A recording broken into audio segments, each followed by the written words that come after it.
Banditos, what up? Today, we're diving into some seriously exciting news straight from the PAX East 2025 live stream about the first Descendant Season 3. Look, this update looks like a total game changer, and boy, do we need it. And I gotta say, I'm pumped to break it all down for you.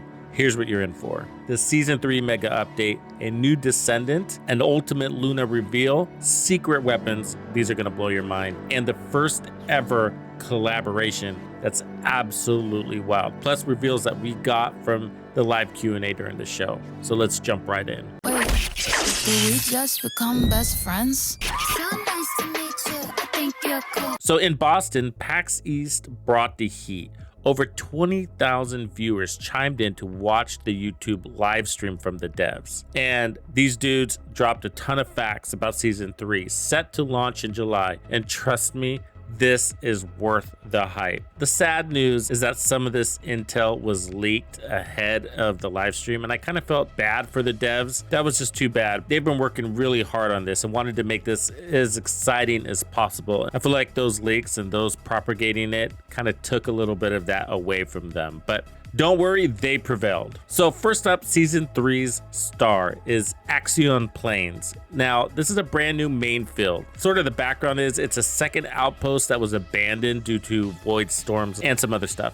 And it's packed with missions, but the real spotlight is going to be the main, or I guess central battlefield content. It's going to be dynamic, meaning it gets tougher, I guess, based on what's going down in the game. You're also going to be facing new enemies, which I'm excited to see. And there's also going to be these mutants and a fresh faction, which are called the Legion of Breach. That's right, the Legion of Breach swarm in endlessly, which are artificial life forms created by the Corel through organisms of the Colossus. In addition, mutants that have been mutated by the Void Storm roam the deserted land. These big mutants of Axion possess tough exoskeleton and powerful claws, which you can see over there.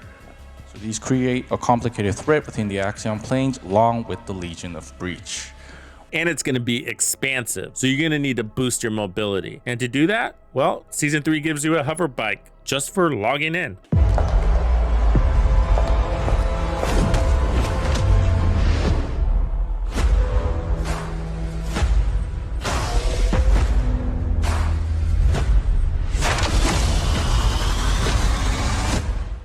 So you'll start off with a base version that looks pretty badass, I gotta say, and you can upgrade it as well as apply skins. It starts slower than Bunny, but once enhanced, it's faster than her and might even outpace Esimo's force skill speed boost. Zipping around is about to feel next level on this thing. I gotta say, it looks pretty cool, the rendering here. There's also gonna be this big dude called the Wall Crusher, a new Colossus for the field.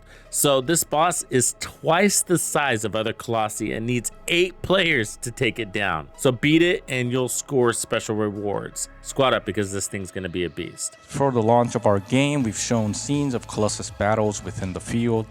We're finally ready to bring it with the Season 3 update. The Colossus Field Raid is an 8-player raid content and is being created to match the huge size of Axion, making it the largest Colossus ever. The image you're seeing is the concept art of our first Colossus named the Wall Crasher. That's right, the Wall Crasher is an enormous field boss that appears in the Axion plains at a designated time. Players can get together with other players to defeat the Wall Crasher. There will be a special reward for defeating the Wall Crasher and a higher probability to earn rare rewards. When the Colossus forms in Ingress, the dimensional wall expands, resulting in bizarre environmental changes throughout Axion. It's really spectacular to see when the boundary between the Void and Ingress becomes unclear. The Wall Crasher continues its attacks by dominating a wide area in a single hit, like that over there. Its attacks are really strong, but as it moves heavily, players must avoid wisely and deal damage to it. So far, that's all we know. I can't wait to learn more about this dude. A question did come up in the Q&A on whether there's going to be other ways to get key materials. And the devs did say that one of their goals is to make Axion a place that delivers all key resources when you're in there. One way or another, I guess. Okay, switching gears. Season 3 adds a lounge, a customizable space where the camera flips to first person. This is sort of tripping me out here, but you can deck out your living room, bedroom, and there's even a shower booth. Seriously. So I thought that was crazy because it's like, we're going to get the dynamic motion, right? There's going to be the shower booth. Are our descendants going to be able to be stripped down? What's happening here? I don't know, but that's going to be crazy, bro. Anyways, descendants are going to greet you eye to eye in here. And so you can customize which descendant is in there and whatnot. So it's going to feel super personal. So story-wise, Corel is back, and the focus is going to be on Enzo and Nell and their relationship. There's a possible romance brewing between them. Juicy, right? Well, Nell is going to be the new next descendant, and she's a beast with telekinesis, which I thought was pretty cool.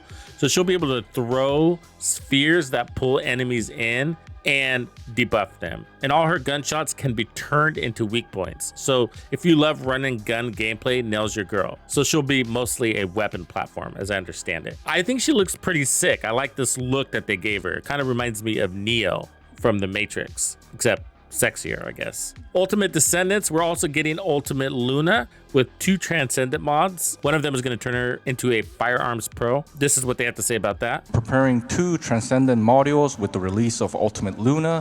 One will change skills to let her focus on firearms, while the other will highlight her rhythm actions and abilities as a debuffer. We'll also be having extra music as well. Yeah. Also, later, Season 3, Episode 2, Ultimate Eugen joins the roster. They didn't give us a visual on that, but I'm sure we'll learn more. So more power, more options. And I think this is good because of the Colossus. Both of these will enhance group play. Personally, this has got me super psyched right here. Swords are coming. So you're going to be able to equip them in a weapon slot. So like as a secondary weapon, they're going to have normal and special attacks. All of these look sick, but I particularly like the one on the left, and I can just picture Sharon cloaking with a sword.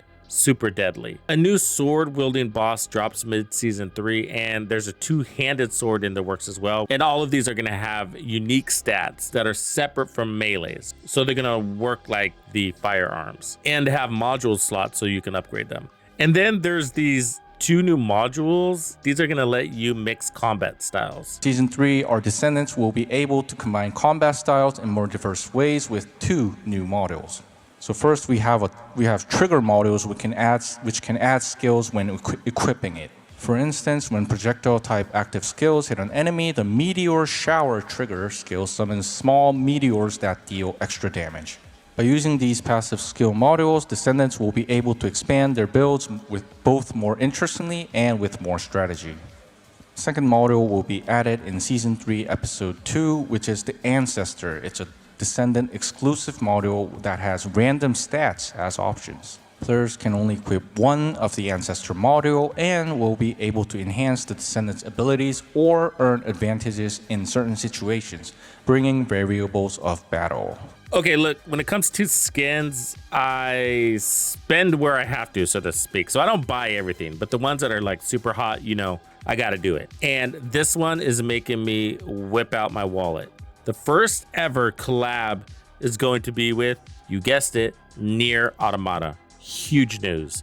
A trailer is coming later for this to reveal more. This is mostly going to be focusing on cosmetics. They're not creating at this time content related to this because they're so focused on Season 3. But for skins, they're going to be focusing on 2B decorations. We see 2 here. And so if you're a Nier fan, this is about to hit different in the Division 2. And I'm excited about that. Those skins look sick. So mark your calendars. The Gilded Death Blossom skin drops May 22nd with dynamic motion. July is also the 1-year anniversary, so expect a TFD fest and in-game events with sweet rewards. I guess that's probably going to go live with Season 3. And the Season 3 roadmap hits in June with more details, so I look forward to that. Season 3 is bringing the heat. We got Axion Planes, a hover bike, the Wall Crusher, the Lounge, Nell, Ultimate Luna, eventually Ultimate Eugen, swords, and a Nier collab. Talk about stacked. I'm hyped for July, and you should be too. But what's most important is the combat and the balancing. All of this stuff is exciting, but if the game is still too easy,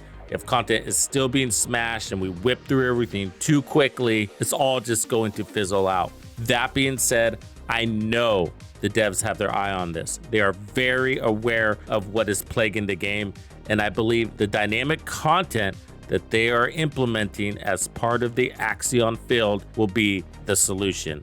Fingers crossed, this hits hard. Let me know what you guys think, and if you feel like hitting that like and subscribing, I'd be down with that. Catch you on the next one. Thank you for hanging out with me. I'm Tuxedo Bandido, and if you found this video helpful, be sure to hit the like, subscribe, and turn on your notifications so you don't miss out on the good stuff I have coming for you. And if you like content like this, be sure to check out the video I have recommended for you right here. If you have anything you would like me to cover, be sure to let me know in the comments below. And thank you to all the channel members and donors who make things possible. Tux Nation wouldn't be the same without you. When you buy or download anything for the first Descendant, be sure to use Tux's creator code to support the channel. Easy peasy. Wait, did we just become best friends?